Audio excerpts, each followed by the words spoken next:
Greetings all, this is Hairy Nick back again to take another quick look at the X-Wing 2.0 rules because we got a rules reference update which will be effective exactly 1 week from tonight. Now quick apologies, I meant to do this yesterday but unfortunately I was busy. Actually not unfortunately because I was recording with the guys over from Hell of a Pilot, so expect me on the next one of their podcasts. Also their radio play as well. They've been doing this short radio play series called Blitz in Space, which is kind of a fan fiction Star Wars thing themed around the X-Wing universe. Really cool thing. If you haven't seen that, check it out.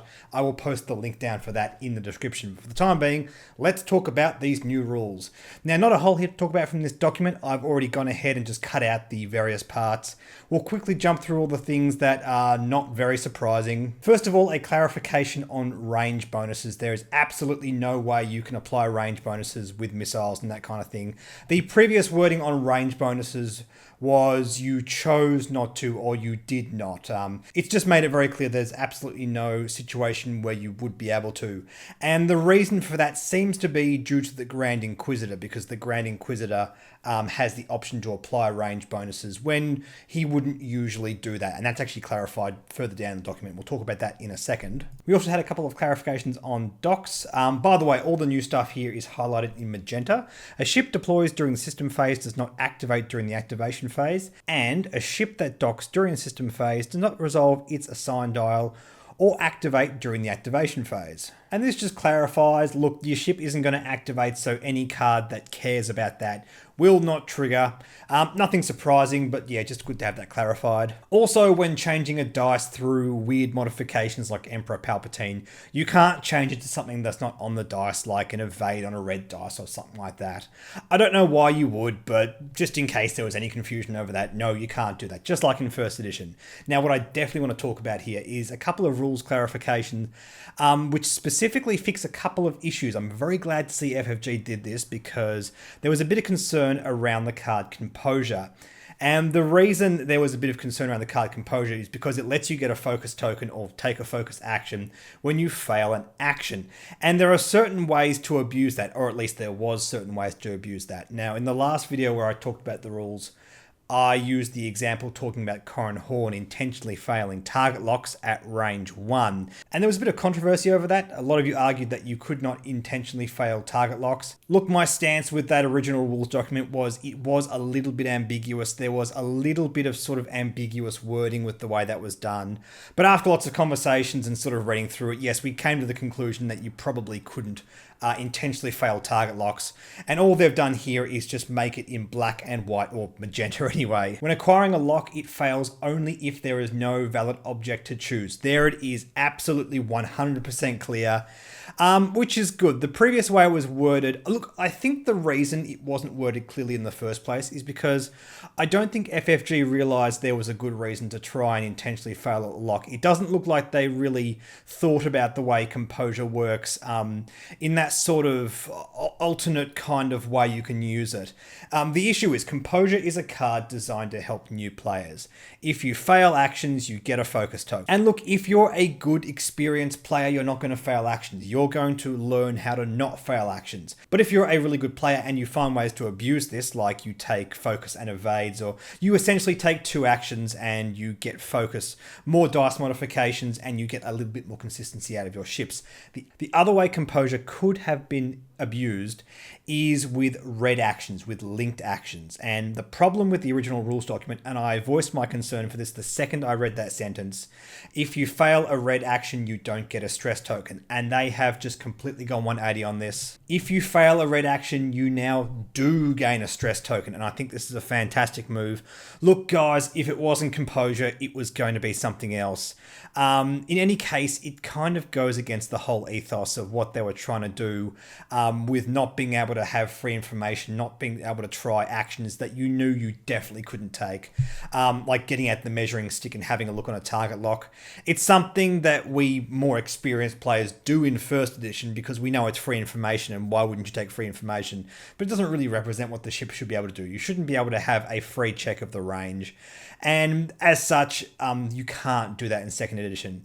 If you use it on a white action, say you just take a regular white target lock, you will just fail the action, or you are forced to lock a rock or one of your friendly ships. If you try to do it as a red action, not only do you not achieve what you want to achieve, but you also get a stress token. There is absolutely no way to abuse composure now. I'm very happy to see that. And this is good because from now on, FFG moving forward do not have to design things with that in the back of their mind. It's just one less thing they have to worry about. And one last thing that was added to the rules reference. We have an FAQ page on the back of this reference, and all of this is new. So I'll quickly run down all the really relevant stuff, some of the stuff that we were asking questions about in particular. We have a section here on arcs, specifically asking about Fearless. And this is also relevant for the Concordia Dawn face-off on the Protectorate Starfighter or the Fangfighter cards. Basically, it's saying when you perform a primary attack or when a card references whether you're in the forward firing arc, those are two separate things. Fearless, for example, cares about performing specifically a forward primary attack. So that can't be a turret, that can't be like a 180 degree arc fire. You specifically have to perform an attack with that symbol. But in the case of punishing one, it says if the defender is inside your forward firing arc. And in that case, it does not matter what kind of attack you perform. Indeed, that's particularly relevant with the punishing one because on the Jump Master, you have a turreted attack. So yes, performing a specific attack and being in an arc are two different things. And with Concordia Dawn face-off, this has now been clarified. Your opponent does not have to be performing a forward arc attack for this to work. Your ship just needs to physically be inside that arc. That's the most important thing there. It still works against turreted ships and missiles and all that kind of stuff, which is good. It only cares about the position of your ship. Okay, here's a good one as well. And this is basically what we assumed was going to happen based on the interaction between Veteran Turret Gunner and the BTLA-4 Y-Wing, but we now have clarification. If you're taking a bonus shot with a Veteran Turret Gunner or anything else that gives you that kind of effect, it does not count your forward firing arc, regular primary, non-turreted attack as locking you out of taking a turreted attack. If your turret and your forward firing arc are overlapping, you can take a primary attack, and then with your Veteran Turret Gunner, you can take an overlapping attack. Very relevant on Y-Wings, relevant on Ghosts and that kind of stuff. I'm sure there's plenty more ships that'll benefit from that. But it's pretty much what we assumed. You're not punished for overlapping the arc.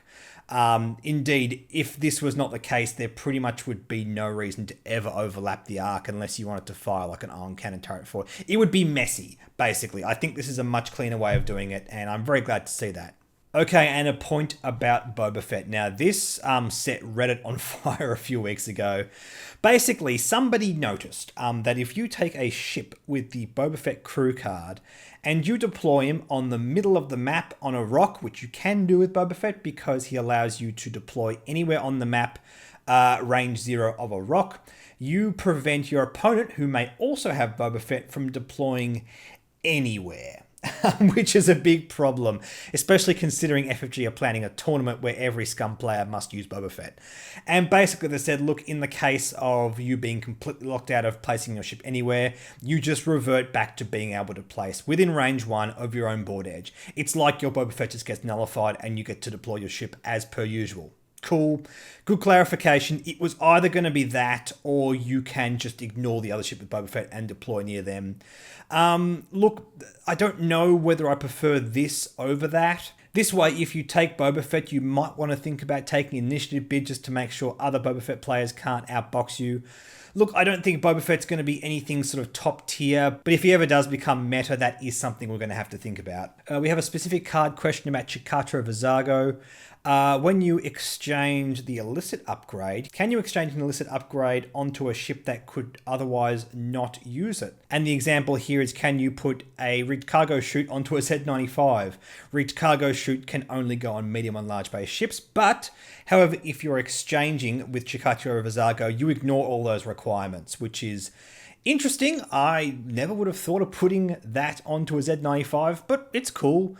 Z95s are small, a bit more nimble than most of the big ships that can take the rigged cargo chute, so I guess you could derive some kind of advantage out of that. I don't think it's particularly top tier, but it'd be a lot of fun, that's for sure. We have further clarification. Yes, the Grand Inquisitor cannot apply range bonuses if there was not going to be range bonuses otherwise. So if you're firing with a missile, either defending or he's the one using it, no, you can't use his force to get those range bonuses that are completely non-existent anyway. Good to make sure of that. That's something that could have been abused if it wasn't clarified. Han Solo's attack. Is it a bonus attack? Yes, yes, yes. Now, this was another big contentious point that's been going around the internet recently. Basically, the Han Solo gunner card on the Rebellion is not worded the same as other ones, and it doesn't specifically use the language of bonus attack, and FFG have just said, look, anything outside the regular attack when your ship engages is a bonus attack. There is no triple attacks with VCXs, Han Solo, none of that. Hard 100% cap, 2 attacks maximum per turn. Yes, good job. This is something that did concern me, not because I thought it was going to happen, but it's another wording thing that could have been abused if they didn't take care of it. And I think absolutely capping everything to 2 attacks is good. We've sort of set a precedent in 2nd edition where we have all these gunner cards that can give your ship 2 attacks. You got to invest a bit and set it up correctly, but we kind of say, okay, there are ships that can take 2 attacks. There's lots of ships on every faction that can do it now, but that is absolutely it. It's not like 1st edition where the Ghost can take 2 attacks or Dengar or just like these niche ships. We say, as a general rule, a lot of ships on each faction can do it, but there is an absolute cap on 2 attacks. And I think from a balance point of view, that makes the most sense. Another interesting interaction here was Iden Versio. If Iden Versio is used to prevent damage off an ion weapon, like an ion cannon, ion missiles, or an ion torpedo, does her cancelling of the damage cancel the effect of that? If an effect uses hit or crit results for an effect instead of dealing damage, that effect cannot be prevented by an effect that prevents damage. That's good to know. If you have ion weapons, you can get around the shenanigans of Iden Versio in a TIE swarm, potentially. Now, I don't think ion weapons are going to be particularly good against TIE swarms, so look, maybe that's just a more balanced approach. That's a more fairer way of taking care of things. But yeah, that seems fair to me. Iden Versio particularly cares about damage. Interacting beyond that point might have made her just a little bit too pushed. Makes perfect sense. And one last thing, when the Nashtar Pup deploys, does it gain charges equal to the charge limit from the ship with the Hound's Tooth? No.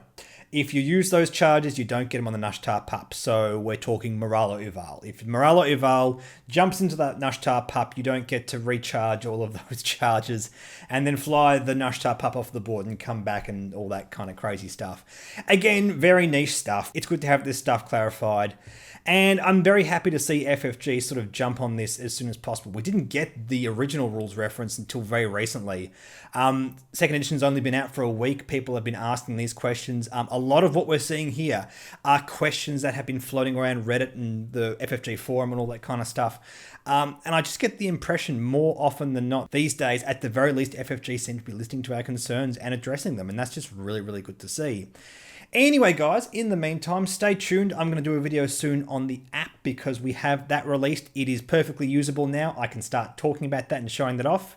In the meantime, like and subscribe. Like me on Facebook, follow me on Twitter and Reddit. Consider supporting the Patreon. Thank you so much to all my patrons who have contributed so far. We've only had it up for a few days now, but we're already getting a great response, so thank you so much for that. I will see you guys in the next video.